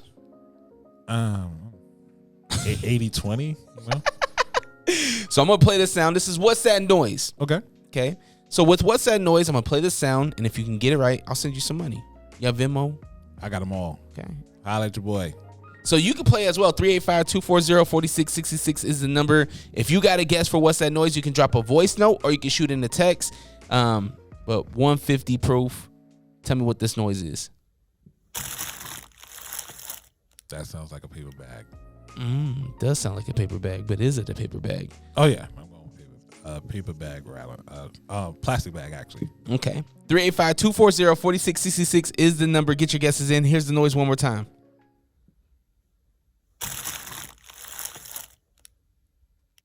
You're saying crumpling up a plastic bag? Nah, after the second one, I'm going back with paper bag. Final answer. He's locking in paper bag. That is not right. 385-240-4666. Get your guesses in for What's That Noise. Maybe you could win $50. Are you sick of podcasts that just interview people with the same questions and gossiping nonsense? Are you tired of hearing about what's wrong with the world? Can you locate your nearest orphanage? Who cooked the Last Supper? R.I.P. Mr. Potato Head. Seppuku Harakiri. Where is Mavis Beacon? This is Hos. And this is host Beefy. Listen to the Beans and Rice podcast. Exclusively in Braille and all streaming platforms. Patent pending. I'm a player, man. I'm a pimp, and I don't have to deal with. You got your shirt on backwards, player. Players, fuck up.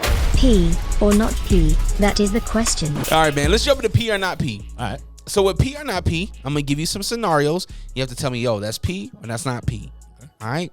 First one, going to the club alone. Ooh. What club? Let's say it's a nightclub, dance club, high energy club. P. I'm not staying home because everyone else is broke. I'm out. Let's go. All right. Going to the club alone. P.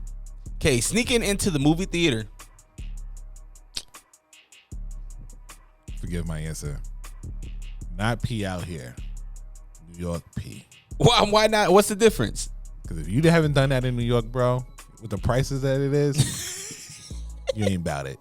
You know what I'm saying? Out here, it's a little cheaper, so it's not P. We went and seen Creed 3. Damn, that just came out like 2 days ago. Yeah, we seen it Friday. So my son, he has an early day at school. So we surprised him. We picked him up at 1:30. We went to the 150 show. Good show.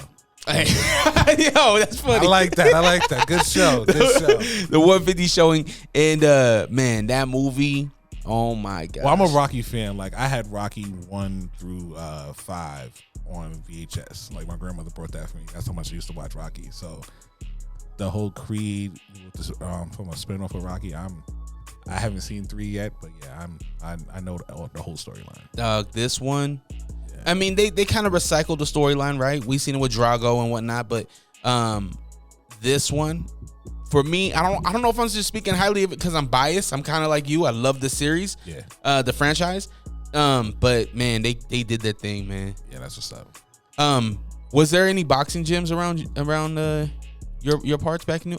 Oh yeah. Because when I think about New York, I think about boxing. Oh yeah, no, for sure. There was, and then back in the day, there was a head of security at one of the schools, Mr. Carter, and he was like huge into boxing, and that saved a lot of people, man, from like joining gangs, being on the street. Saved a lot of people, man. It's dope. Okay, requesting a song during the DJ set. Not P, bro. Because most likely it's some shit that don't even go with what we're playing. Not Pete. I'm sorry. Yo, I had a chick request Mockingbird by Eminem. And like, one, I will never play that song in a club setting, in a bar setting, in any setting. Oh man, but that's a nice song. Like, play it on the way home. Yo, I've had some really like heartfelt requests too, where it's like, this was my son's favorite song. He just passed away. Those be the ones, man. And I'm like, fuck, I can't tell her no. Like, in my heart, I can't tell her no. She has a little liquor in her. She's feeling the spirit of her son that she just lost. I'm gonna play this song. If everybody hates it, I'm playing the song for this chick. Yeah, no, I ran into that a couple times. Like, oh, this song. I'm like, of all nights for me to have a conscience. God. Like, all right, I'm gonna get it on for you, man. Don't know when, but I promise you, I'm gonna get it on. Like, I make sure I get it on. But yeah, you hit the mic real quick. Yeah, hey, yo, this is a little different, but she just lost her son. Did you tell the whole story? Nah, I don't put their business out. Nah. It's, you know what I'm saying? I'll make it, I will get on the mic, but I won't make it about her. I'll make it like a general situation. Like, you know, let's flip it real quick for all those who lost someone, you know, one time for them, boom, boom. And then it's just like, it's a group activity. Yeah. You know what I'm saying? All right. Going to New York, but not getting a slice. Oh, not P. Not P, bro. Hell no. That's pointless. What are you going there for? So is the New York pizza, is that a real thing? Yeah. Hell yeah. Now, Chicago says they're better. Bullshit. Chicago, there's a lot of dough. They are known for the deep dish. You know what I'm saying? That's it. You want a lot of crust and some sauce, bang, you go to Chicago. You want some real pizza, baby, that thing that fold. You see, look, the hand just naturally bang. Yeah? Nah. You know what, man?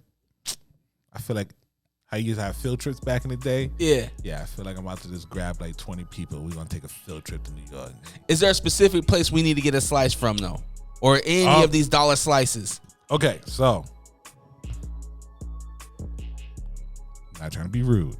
Any pizza in New York is way better than pizza out here. That's one. Okay. But, and I'm going to plug a very, very, very good, one of the most phenomenal known DJs. DJ Camelo. If you go to any slice pizza in New York, shit hits, man.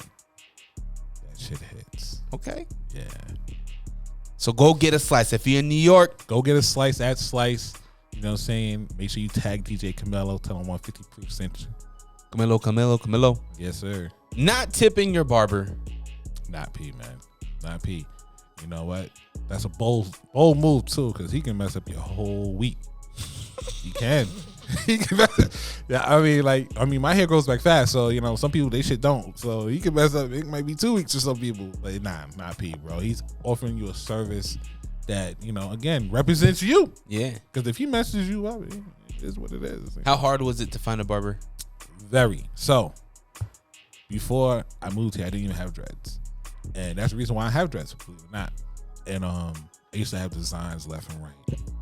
I mean, like, I was in the barbershop every week, and only one person could cut my hair. And other barbers be like, yo, people I went to school with, or dope barbers, yo, I'm saying, man, yo, freeze, let me cut your hair. And I'm like, yo, now everybody get a shot at the title. That's what it used to be called, the title. Right? So when I moved out here, my sister-in-law was like, yeah, you know, my barber, you know what I'm saying, cuts my husband's hair, my son's hair. And I'm like, they get Caesars. I do designs. What's his Instagram?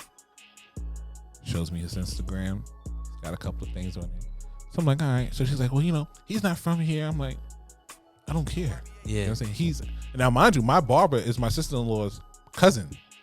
So I'm like, only Paul cuts my hair. You know what I'm saying? It's funny, P not P. I call him P. Only P cuts my hair. So again, I go. Homie's like, oh, what do you want? Like, so I'm showing him, you know, this is my page. It's on my Instagram like this. He's like, all right, cool. I told him, you only get one shot. I said just after, you only get one shot. So Kev was like, I can respect that. He did his thing. It's like, I bet. Cool. So then I'm working at my studio desk, and my fro hawk is just growing out. So wife's like, when you gonna cut it down? I was like, I don't know, man. Like, I haven't seen, Kev is good with the designs. I haven't seen him with the actual cut. So she was like, so she twists my hair. So she's like, oh, you look nice with your little dreads. Boom, boom. So I was like, man, if I was to dread my hair would be super long. in a year because my hair grows fast. So she was like, yeah, it won't be that long. Lock it. She was like, for real? I'm like, yeah. She's just super happy that I let her touch. I don't even let my girl touch my hair. Yeah. And that's how the dreads came, bro. From your girl locking them up. She locked it up. And then my hair grow, and then boom. Does she maintain it now? Yeah. Oh, She's okay. the only one that does my dreads. And if I can't make it all the way up to Layton to get a haircut, whatever, wifey's dope with the clippers too. So she, you know what I'm saying? That's the both worlds, bro. And I still have to tip the barber, bro. Yeah. All right, here you go. Dating the homie's ex. Not P. That it is what it is. I don't give a fuck if he dated her 2 minutes, 3 years, don't matter. Not P, bro. There's plenty of fish in the sea. Yeah, you know what I'm saying? At the end of the day, it's just like, yo, that's your homie, you know. It is what it is. Exactly. Getting a happy ending. I like a massage. Yeah. What other happy ending do you know about? I'm just listen, bro. I play lifestyle events, so Oh, you yeah, do? yeah, you know what I'm saying? So it's like I'm an official lifestyle DJ, and some of the shit I've seen. If it's a couple massage, your wife is present, I don't see. I guess that's P. You know what I'm saying? If she's not present, shit, that's on you, bro. I wouldn't. You know what I'm saying? I guess that goes back to how much you going to tip too. So, Yo, that's hilarious. All right. Going out for sushi, but you just ordered teriyaki chicken. oh, that's P. One, because I don't eat sushi. And I am a teriyaki chicken eating motherfucker. So, yeah, that's P all day. Let's do it. All right. Cereal for dinner. Don't eat cereal, so I'm not P. Yeah, I didn't grow up on cereal either. I grew up on cereal, but I don't eat cereal now. Okay. Wifey will, though. She'll fuck up the cereal. Putting your drinks on the DJ homie's tab. On the tab. I thought you were going to say table. Ooh. It depends on who you are. I have friends, we do that shit all the time. Yo, you was here? Because, like especially in Atlanta, there's a lot of DJ booths that's up. Mm-hmm. So, you know, you just there to support. You don't always have to go in the booth, let them know you're there. But you know I'm there at the end of the night. Yeah. And don't get me wrong, there's been, proof, your tab is, $100. Fuck you mean $100? You tell me I drank $200 worth of liquor. Oh, no, because who? He got me back. You know what I'm saying? Yeah. So, yeah. That's P. Hey Alexa, can you show me a new barber? Don't worry, I got you. Boogie Down Barbershop in Taylorsville is now open. Anything from gentleman's cuts, taper, fade, or if you want to treat yourself to a nice hot towel shave, Boogie Down Barbershop has you covered. Cuts for men and kids. Book your appointment today at boogiedownbarbershop.com. And all the kids are treating me very nice. It's great. Gee, I can't wait till I go to high school. Don't you say that. Don't you ever say that. All right, man. Let's jump into the yearbook. All right. So with the yearbook, just like you did back in the day, there's always the last section of your yearbook where it's like most likely to or best this, right? Yep. I'm going to give you those scenarios and you fill in the blank. Okay. It could be people we know, people we don't know. It could be celebrity. Okay. Dead or alive. Don't matter. Okay. Most likely to become a chef. My homie Kai. What's Kai do special? Well, she's a guitar player in a band that I play drums for, and she's has some culinary background, so she's definitely most likely the person I know to become a chef, like open up a restaurant or something. Well, hopefully they hear this and get inspired. Yeah, Kai still owes me a meal. I haven't gotten a meal yet. I've seen the pictures. Yeah, I need that. All right, best personality. Best personality, Camelo. Camelo for sure. He's a cool dude. Yeah. Most likely to go viral. For good or bad? Either or. And no recycles, by the way. Okay, most likely to go viral, bro. Damn. That's a good one.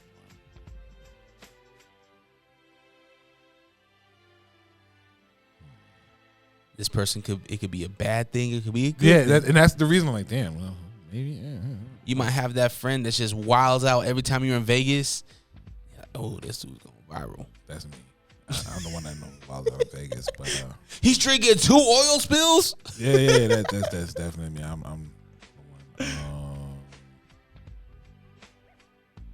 one. I'm gonna go with, since you said that's funny. Yeah, I'm gonna go with my cousin La.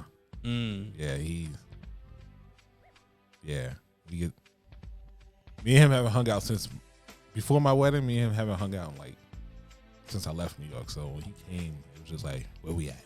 Yeah. Where we at? And I'm like, yeah. All right. Most likely to go to the NBA. Oh, most likely to go to NBA.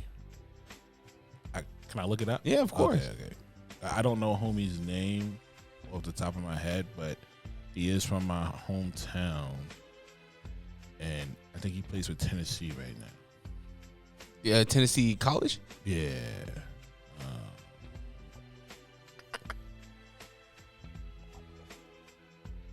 What is it? Proof coming through with the real hoopers too. Yeah, no, for sure. Like homie's dope. Do you hoop? No. Now I guess this is the big question. Are you a Nets or a Knickerbocker? Neither. No? Neither. No.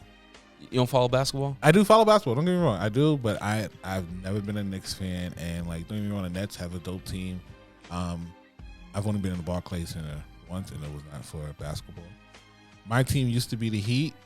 You know what I'm saying? And then it's just like, I bet.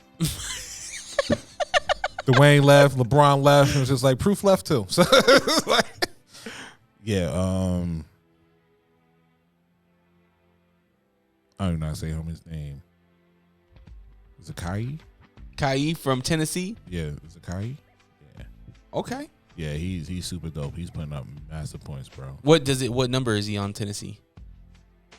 Maybe we get a number. Damn, Dre, you acting like he just tore his ACL. Oh, damn, he definitely ain't going to the NBA. Oh, he's built I'm solid, playing though. Kai or whatever. He's built solid. They call him Z God. That's what they call him. Oh, okay. The Z guy from Tennessee. Yeah. Okay. Most likely to start a podcast. That's a good one. I'm gonna go with my boy T Boogie. He just got a ton of fun stories, man, and he's very entertaining. T Boogie, get on it. We want to hear these stories. For real. Best dress. Puff. Yeah. Nah, I take that back, bro. Fab be having some fits that make me be like researching shit. Like, fuck is you get these shits right? You know what I'm saying? It's a toss up between Fab and Jim Jones. Okay. Yeah. I like that. I would agree with those. That just started some real New York shit. Harlem versus Brooklyn. What the fuck? Biggest hustler. Biggest hustler. Nice. Somebody always on their grind, always trying to get after it. Always. Because you can't knock the hustle. Word. Oh, you said no repeats, right? Shit. No repeats. Damn, that sucks. You might know somebody on Canarsie.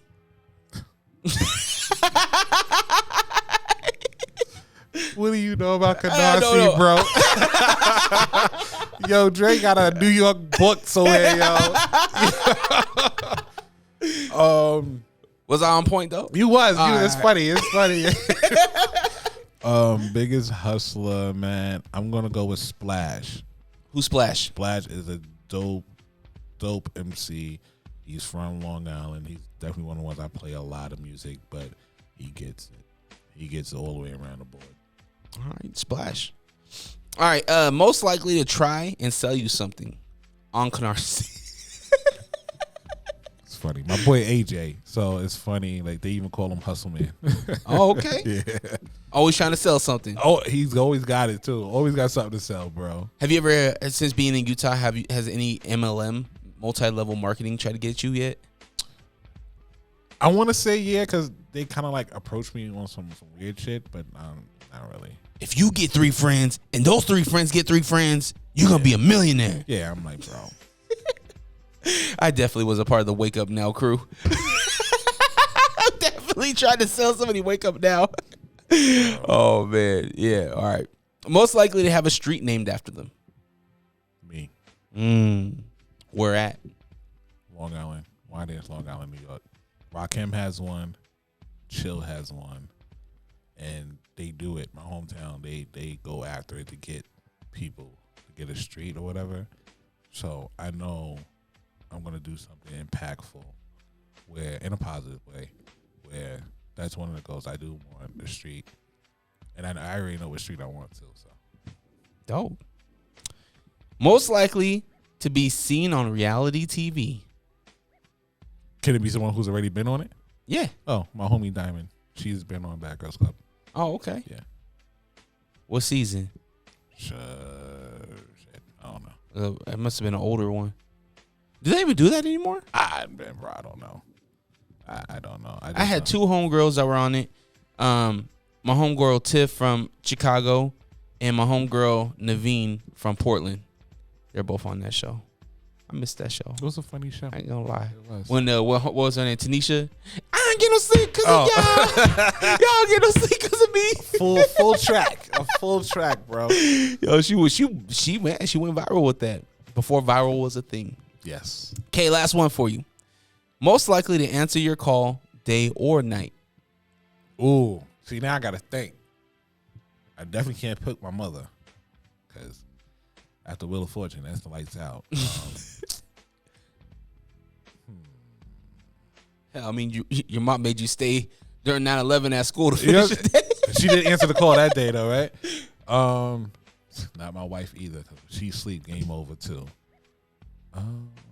Day or night. No matter when you call them, they're answering. I don't got many people like that in my life either. Yeah, nah. It's just like, You think it's because we take things for granted? Like being able to talk to somebody? Right? Like back in the day, we didn't have texts. You know what I mean? It was always a phone call. You might have a caller ID, maybe by Bell West. But if you don't. Bell West, wow. They call it Bell Atlantic out there. That's crazy. Oh, really? Yeah. Yeah, Bell West out here. You would always answer the phone. You didn't know who was on the other line. And that was kind of the mystery of it. You didn't know. So you always answered. But now it's like, yo, I could text them. Well, yeah, I'll get back to him. Yeah, I'll get back to them. Always answers the phone. You know what? I'm gonna go back to a woman who damn near raised me. Her name is Jinky. Like, I can call that number right now. I know she answered. And it's because, like you said, they always. She had a rotary phone, bro, at one point. You know what I'm saying? So yeah, Jinky always answers. If you're a sports athlete looking for a mouthguard to protect your pearly whites, look no further than All Sports Mouthguards. All Sports Mouthguards, located in West Jordan, Utah. Come visit us, 1385 West, 9000 South in West Jordan, Utah. We offer high quality, made in the USA, custom molded and custom designed mouthguards. All right, brother. Well, listen, we're at the part of the show now where we're going to create a festival. Let's do it. Okay. So with the festival, you're going to get the location. You're going to get the name of it. Okay. And we'll pick the musical artists, right? It's a one-day festival. It could be anywhere in the world. Okay. Where are we having this festival? How much are the tickets? You tell me. One day festival anywhere in the world.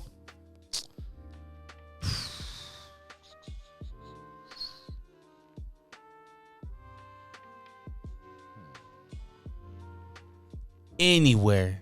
But you know what? Let's take it to Bermuda. Ooh, okay. Horseshoe Beach. Horseshoe Beach. What are we calling it?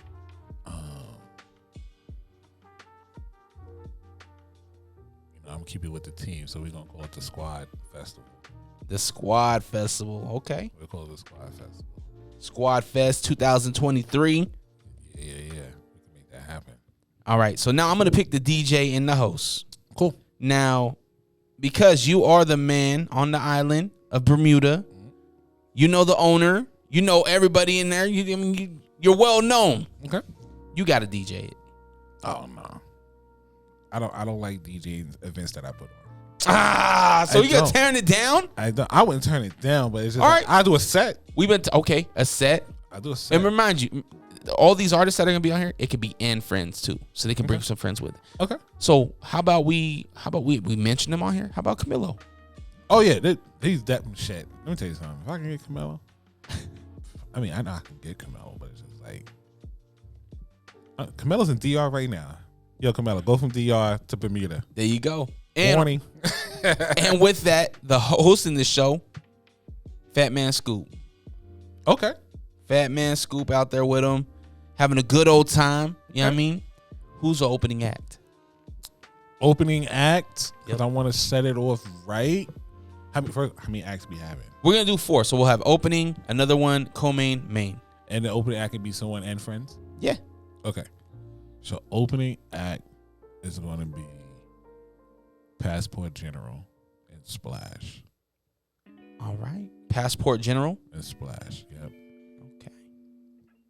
How about the second act? Oh, the reason why I said, let me finish that. The reason why I say that is because I know they're going to bring D Banks and Guttavel with them. So I know, that's going to be the opening set. That's going to be something. They're gonna set it off. Oh, yeah. Oh, so you got rappers, you've got singers together who have tracks together that can flow together. Hell yeah. Yeah, that's Okay. Well, I'm gonna be up next. Okay. So since we're on the island, I think we have to have some maybe Afro beats. Okay. Maybe some Rimma. For sure. Burna Boy all day. Burna Boy, right? I think that'd be nice. Oh yeah, why not? Maybe Rihanna. Big jump there. Bro. So Rihanna has to be somewhere on this island. And she has to be not pregnant. That hurt my heart. Hurt your heart? Why? One, I've been close enough to Rihanna where I could tell you what she smells like. That's one. What'd she smell like? Coconuts? Nah, bro. It's just like this amazing, the best fruit in the world blended together. And she just spritzed it. Like, it was phenomenal. Only time I've ever really been starstruck, bro. It was like, she did the wave. And just like, and Serato was flashing. Like, oh shit. Yeah. It's like, time stop. It was flashing like, yo, you better hurry. Yeah. So that's that. But okay. So island vibes there. Co-main event. Who you got?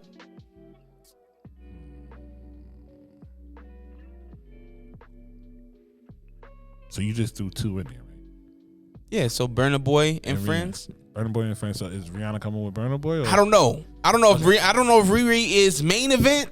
I don't know if she's where we put Rihanna, but I feel like Rihanna has to be on this island. She's not gonna be main event solely because I feel like music is not a big deal no more. You know what I'm saying? So it's just like, yeah, I popped in. Hey, you know what I'm saying? Like, oh shit. But for her to be like a headline, nah. Okay. So Burna Boy, Rihanna. Burna Boy and Rihanna for sure. After that, we're taking it Stephen Young and Davies. That's where we're going with it. And then who's our headliner? Who's one? Dead or Alive, right? Yep. Closing it out. The Squad Festival on Bermuda. Hosted by Fat Man Scoop, DJ Camilo. It's crazy. People gonna think my answer is freaking wild. Closing it out, it's gonna be 2 DJs. It's gonna be DJ Self, DJ Will, and I know we're gonna get everything that we need. So we're gonna get from Biggie performing all the way up to Dream Doll because they can pull that. You know what I'm saying? So you went strategic on that one. Yeah. Okay, I see you. They can pull that.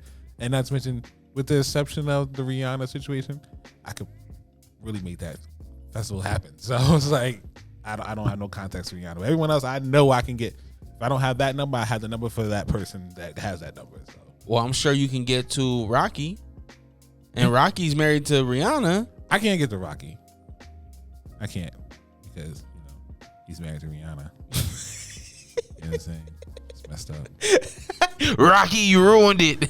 Nah, I actually like that couple, bro. I'm not big in celebrity couples, but I actually like that. Like, I feel like they fit each other. You know what I'm saying? I hope they make it. I think they will, man, because you don't see them a lot. Yeah. And like, social media and stuff like that. And that's how you win. You know what I'm saying? Hey, yo, you're probably listening to the Unrestricted podcast with DreRawka. We are? No, they are. Yeah. Oh, right. Oh, wow. And I'm the real Ruby. You can catch me and Fonzie and the Defunct. G Daddy Funk on Lake Talk 801 podcast. Yeah, but I think you have to come in more smoother, more funnier. Like, yeah, they could catch us on the Lake Talk 801 podcast. Yeah, y'all can catch us on the Lake Talk 801. Yeah, and be like, and yeah, man, hey, and they could catch people like me, the real Ruby, and people like you, Fonzie, and people like him, G Daddy Funk, on the Lake Talk 801. Who cares? What did he say? Huh? I didn't hear him. I don't know, but this probably should be the ad. Are these on? Catch a new episode every Monday on all streaming platforms. The Lake Talk 801. Tune in now. What was the ASAP mob like? Were they really running the city? At least, was it Harlem? That's where Ferg's from, right? Yes, Harlem.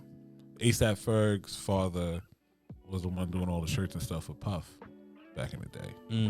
Yeah, they were big, especially in Uptown. They were, but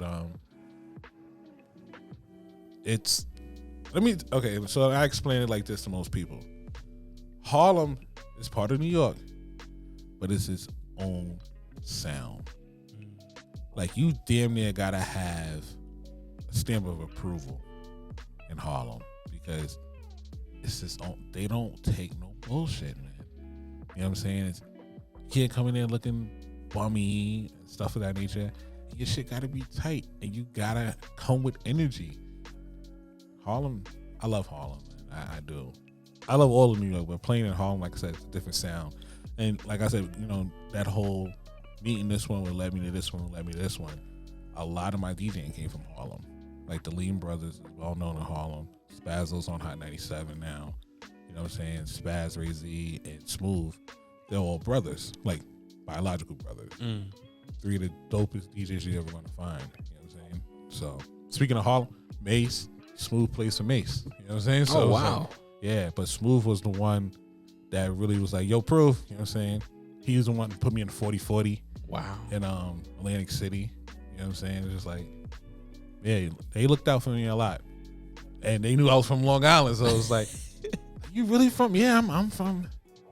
And then, like, my boy Breeze, he'll come from the Bronx, and he'd be like, damn, bro, you live in the country. I'm like, why? Because I got grass in the driveway? You know what I'm saying? You jealous? I'm like, yo, you live in the country. Like, yeah, but that's funny. Now, Harlem is its own animal, man. And you can't play any and everything in Harlem. And there's a lot of records that won't leave Harlem. Meaning, them Harlem DJs, they don't give it to any and everybody. Man, like, how you get that? Like, oh, you like almost like a gang. I know so and so that knows so and so. That, you know what I'm saying? Yeah. I was just blessed with, like, nah, Smooth gave it to me. Or I'm a Lean brother. Oh, okay, cool. Like, shit. Oh, okay. All right. You legit? Like, yeah, I'm a Lean brother, bro. All right. No doubt, Proof, man. Well, I really appreciate you coming through the show, man. Appreciate you having me, bro. What's the socials? Where can we follow you? What's the new gigs and all that stuff? Everything is simple with me, man. At DJ150 Proof, DJ150PROOF. You know what I'm saying? Everywhere, all social media platforms, Instagram, TikTok, Facebook, Twitter. Websites, DJ150proof.com, DJ150proof.net, either or. Take you to the same spot. What's next for me? Trying to lock in a lot of things. Some stuff we got to talk about off air. But right now, I need everybody to go vote right now. You know what I'm saying? For me to be nominated as best lifestyle DJ. Just follow it right there on my Instagram. The link is right there in my bio. You can vote every day. So yeah, we're trying to make that happen. And then they having the awards this year in Vegas. So that's gonna be dope. We lit. Oh yeah, last year it was in Florida, but it got canceled. So now this year's in Vegas. So. Hell yeah. And Wifey's Nails, does she have like a business page or anything like that? Oh yeah. So that's see again, everybody. Even you now. She gonna pay me for some promo. It's Dip Rose Nails, Rose with a Z, and on Instagram, and diprosenails.com is her website. But yeah, and she's a mobile nail tech lady, so she does come to you. You know what I'm saying? So it's all good. It's not like she needs to come to your office. She can come to your office, or she needs to come to your crib. So it's not like you gotta wait in a salon and all that stuff like that. So she calls the nails rose petals, so she'll treat your rose petals correct. There you go. Yeah, that's a big plug. Yeah, give him the bag. Yeah, that's right, boy. I need a couple dollars. Yeah. Tell him you want the 150 special. I need a couple dollars. Nah, she is dope. Seriously, I pushed her. When we moved here and all that, same way I felt about my hair, it's the same way she felt about her nails. Only one lady was allowed to do her nails, and that lady loved her too. Like, I literally been in the nail salon when we walked in. This woman was doing someone else's nails. We walked in. She was like, "Oh." Grab the girl the pocketbook. I was like, okay, you go over there. He gonna finish you. I was like, did she just make shorty? I was like, oh, that's what's up. She loved my girl, man. Hell yeah. So even when we go to New York, like, she'll go there just to get like a pedicure or something, just so she can see her girl. I'm like, shit. That's love. I like them pedicure chairs. Them shit be vibrating. Doing a massage and shit. I'm like, how much money these motherfuckers cost? Yeah. You get one of these for the crib. Word. How much money these shits cost, man? Word. But yeah, nah, man, for real. And then, like I said, appreciate you, Dre. You looked out a lot too, man. And if there's anything I could do, like, if you ever have a show, it's like, yo, I need a big ass setup. You don't want to carry some equipment? Call me, bro. We got you. No doubt, brother. Well, I appreciate you, my guy. Yes, make sure you be a part of the conversation. 385-240-4666 is the number. Leave your comments. Let me know what you thought of What's That Noise. I want to know if you can get it right. Maybe you got some questions for 150 that we can add to Instagram or whatever. But I appreciate you, my brother. It's been another episode of Unrestricted with me, DreRawka. Have the day you deserve, and always protect your light. We out. Peace.